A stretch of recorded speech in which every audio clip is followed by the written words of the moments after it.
এটি নিউজের নিয়মিত আয়োজন আমাদের কথার আজকের পর্বে স্বাগত জানাচ্ছি আমি রবিউল ইসলাম রবি। প্রিয় দর্শক, আমাদের কথায় তুলে ধরা হয় সমসাময়িক বিষয় নিয়ে সাধারণ মানুষের মতামত। গত কয়েকদিনের তুমুল বৃষ্টিতে জলাবদ্ধ হয়ে পড়েছিল পুরো রাজধানী। আমাদের কথার আজকের পর্বে আমরা তুলে ধরব জলাবদ্ধতার ভোগান্তি নিয়ে সাধারণ মানুষের ভাবনা। তার আগে চলুন দেখে আসি বিষয়টি নিয়ে একটি প্রতিবেদন।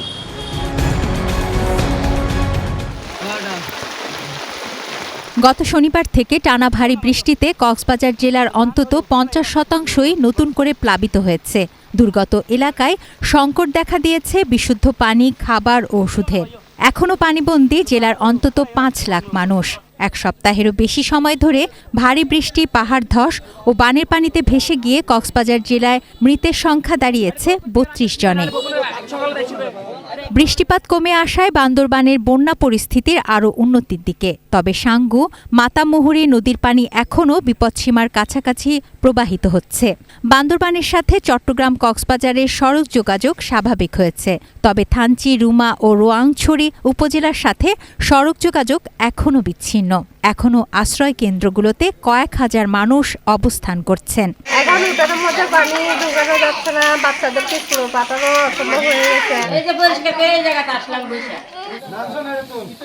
রাঙামাটির বাঘাইছড়ি, বরকল, বিলাইছড়ি ও লংগদু উপজেলার নিম্নাঞ্চলে বন্যা পরিস্থিতির উন্নতি হতে শুরু করেছে। তবে উজান থেকে নেমে আসা পাহাড়ি ঢল ও অতিবৃষ্টির কারণে কাপ্তাই হ্রদের পানি দ্রুত বাড়ছে। এখনও হাজারো মানুষ আশ্রয়কেন্দ্রে অবস্থান করছেন। খাগড়াছড়িতেও বন্যা পরিস্থিতির উন্নতি হয়েছে। জেলার অধিকাংশ সড়কে যান চলাচল স্বাভাবিক হলেও মহালছড়ির মুবাছড়ি ব্রিজ পানিতে তলিয়ে যাওয়ায় ব্যাহত হচ্ছে যান চলাচল। প্লাবিত এলাকা থেকে পানি নামতে শুরু করলেও ফসলের ব্যাপক ক্ষতি নিয়ে উদ্বিগ্ন ভুক্তভোগীরা। রাতভর বৃষ্টিতে জলাবদ্ধতা দেখা দিয়েছে কুমিল্লা শহরে। তলিয়ে গেছে প্রধান সড়ক, অলিগলি ও আবাসিক এলাকা। কোমর সমান পানি পেরিয়ে ভেজা কাপড়ে পরীক্ষা কেন্দ্রে পৌঁছতে হয়েছে এইচএসসি পরীক্ষার্থীদের। এই ভিজা জামা কাপড় নিয়ে 2 ঘন্টা 2.5 ঘন্টা, আজকে একটু আধা ঘন্টা টাইম আমাদের এক্সট্রা দেওয়া হয়েছে। তো এক্সট্রা টাইম দেওয়া হয়েছে, তাও এই এতক্ষণ আমরা ভিজা জামা কাপড় নিয়ে বসে শরীর প্রচণ্ড খারাপ লাগতেছে। আমরা স্কুলে যেতে পারছি না, অনেক বেশি পানি বন্যার কারণে। মৌলভীবাজারে নদ নদীর পানি কমতে শুরু করায় জেলা জুড়ে দীর্ঘস্থায়ী বন্যার শঙ্কা কেটে গেছে। জেলার পানি উন্নয়ন বোর্ড জানিয়েছে, নতুন করে অতি ভারী বৃষ্টি না হলে নদ নদীর পানি বাড়ার সম্ভাবনা নেই। বন্যা দুর্গত মানুষের জন্য শুকনো খাবার, চাল ও আর্থিক সহায়তা দেয়া হচ্ছে। পাশাপাশি বিভিন্ন এলাকায় রান্না করা খাবারও বিতরণ করা হচ্ছে। তুনাজিনা তনু, ডেস্ক রিপোর্ট, এটিএন নিউজ। প্রিয় দর্শক, প্রতিবেদনটি দেখলাম।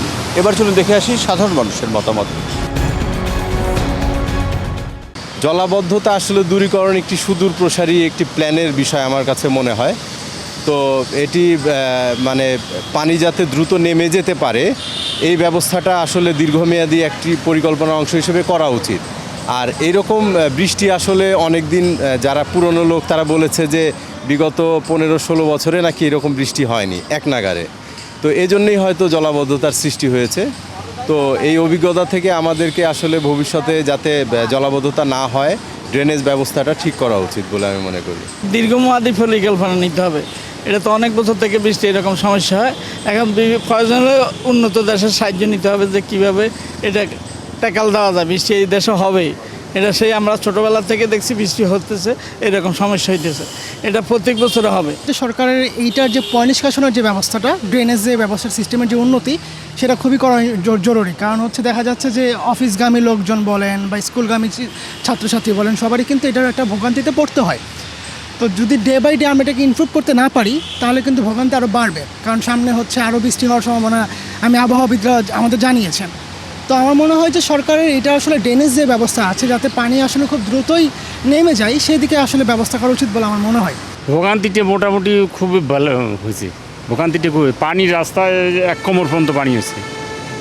গাড়ি আমার বডি তলে যায়, খুব পানি নিয়েছে গতকালকেও এবং পরশু দিনে, 2 দিনই। সব ময়লা ফেলে হলো, যেটা দিয়ে পানি পাস হয় ওটার মধ্যে, ওটারে ডাস্টবিন বানায় ফেলছি আমরা।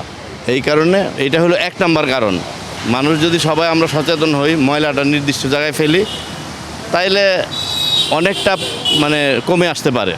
ড্রেনেজ তো সব গভর্নমেন্টই করে, এবং আপনি খুললে দেখবেন যে ড্রেন সবই ঠিক আছে, কিন্তু ময়লা ফেলি আমরা সবাই ওটার মধ্যে ফেলি, ময়লা জানালা দিয়ে বাইরে ফেলে দেয়, মানুষের উপরে পড়ে, আমরা কিন্তু এখনও ওইটা থেকে বের হয়ে আসতে পারি নাই। আমাদের কথায় বগুড়া থেকে সংযুক্ত হচ্ছে আমি চপল সাহা। আমাদের আজকের বিষয় হলো দেশের বিভিন্ন স্থানে ড্রেনেজ ব্যবস্থা খারাপ থাকার জন্য যে জলাবদ্ধতা সৃষ্টি হয়েছে সে বিষয় নিয়ে। চলুন আমরা শুনি বগুড়াবাসীর কথা। রাস্তা অনেক দিন ধরে ভাঙ্গাচুর আছে, পানি দিয়ে ভাঙ্গাচুর আমরা দেখতে পারি না, গাড়ি আটকে যায়, মোটর নষ্ট হয়ে যায়, অনেক গাড়ি আটকে যায়। আমাদের এটা তাড়াতাড়ি ঠিক করা উচিত। এটা তো আমাদের দুর্ভোগ হয়ে গেছে, আমরা তো এই রাস্তাতে যেতেই পারি না, আপনারা তো দেখতেছেন। এখন সরকারের কাছে তো আমরা যেতে পারি না। এখন বগুড়ার যারা নেতা আছে তারা যদি এই রাস্তাটা ঠিক করে তাহলে রাস্তার কাজ ঠিক হবে। অনেক কষ্ট করে পার হলাম, পানি তো ভর্তি একদম। যে রাস্তার যে অবস্থা, রাস্তা তো সেটা তো আছেই, পানি ভর্তি সেটা একটা কারণ, ওটা অন্যতম কারণ। আর দ্বিতীয় কারণ হচ্ছে রাস্তা প্রচুর ভাঙা, মানে পানির মধ্যে বড় বড় গর্ত, রিক্সা আটকে যাচ্ছে, আমার গাড়িও আটকে গেছে 2-1 ঠিক আছে। এটা খুব দুঃখজনক ব্যাপার। আমাদের বগুড়া শহরের যে ড্রেনগুলো আবর্জনা ময়লা দিয়ে যে নষ্ট হয়ে আছে, ঠিক আছে, এগুলো দেখার মতো কোনো লোক নাই, ঠিক আছে। দীর্ঘদিন যাবৎ ধরে এই রাস্তা এই দুর্বিহালের ভেতর আমরা গাড়ি চলাচল করতেছি, ঠিক আছে। তো যাই হোক, আমরা চাই যে আমাদের সরকার বগুড়া জেলা, ঠিক আছে, এবং মাননীয় প্রধানমন্ত্রী তারেক রহমান আমাদের বগুড়ার সন্তান, তার দেখা উচিত যে এগুলো বগুড়ার ড্রেন রাস্তাঘাট সব কিছু, ঠিক আছে, দেখে তাদের কাজকাম করা উচিত। প্রায় 3-4 বছর হলে এই রাস্তা এরকম ডুবে যায়, প্লাস ড্রেন কোনো ক্লিয়ার নাই, এখান থেকে অনেক দূর যেতে হয় পানি। আর এই রাস্তাতে যে কোনো লোক গেলে এরকম বৃষ্টির কারণে ড্রেন মানে রাস্তাটা নষ্ট হয়ে যায়, অনেক গাড়ি এখানে, অনেক শিশু বাচ্চারা পড়ে যায় ড্রেনের খাদের ভিতরে, কিন্তু এখানের কোনো পরিকল্পনা নাই। আমি সরকারের কাছে বিনতি আবেদন করতেছি যে অতি তাড়াতাড়ি এই রাস্তাটার একটু কাজ যেন ওনারা নিতে পারে। আমাদের কথায় কক্সবাজার থেকে স্বাগত জানাচ্ছি আমি অর্পণ বড়ুয়া। টানা ভারী বর্ষণে কক্সবাজার জেলার 50% বন্যায় প্লাবিত, দুর্গত এলাকায় ঘরে ঘরে দেখা দিয়েছে দুর্ভোগ। আজকের আমাদের কথায় জানবো এই বিষয়ে কক্সবাজারের সাধারণ মানুষ এবং দুর্গত এলাকার বাসিন্দারা কি বলছেন। এই অবস্থায় বৃষ্টি হতে না হতে অবস্থা ঘরে ঢুকে যায়, পানির সমস্যা, রাস্তার সমস্যা, কালভার্টের সমস্যা। তারপরেও যদি এখানে এই অবস্থায় যদি সবসময় সরকারিভাবে বিভিন্ন কিছু আসলেও কিছু অসাধু ব্যক্তির কারণে ঠিকমতো পৌঁছতেছে না। আমি দাবি করব এই যারা উদ্যোক্তা গিয়ে আছে, দায়িত্ববান আছে, ডিসি সাহেবকে বলবো, টিনি সাহেবকে বলবো, সবসময় যখন যেভাবে মানুষ ক্ষতিগ্রস্ত হয়েছে তাদের ঠিকমতো যারা আসলে ক্ষতিগ্রস্ত তাদের কাছে পৌঁছা মতো এইটা যেন দৃষ্টি আকর্ষণ করেন। 5-6 দিন টানা বৃষ্টিতে আমাদের জিলংজা ইউনিয়নের অনেক জায়গায়, এটা 5 নম্বর ওয়ার্ড, আপনার হচ্ছে ছান্দুরপাড়া, এরকম অনেক ওয়ার্ডে আমাদের পানিবন্দী, সবাই হাজার হাজার লোক পানিবন্দী, অনেক দুর্ভোগে আছে, অনেক কষ্টতে আছে।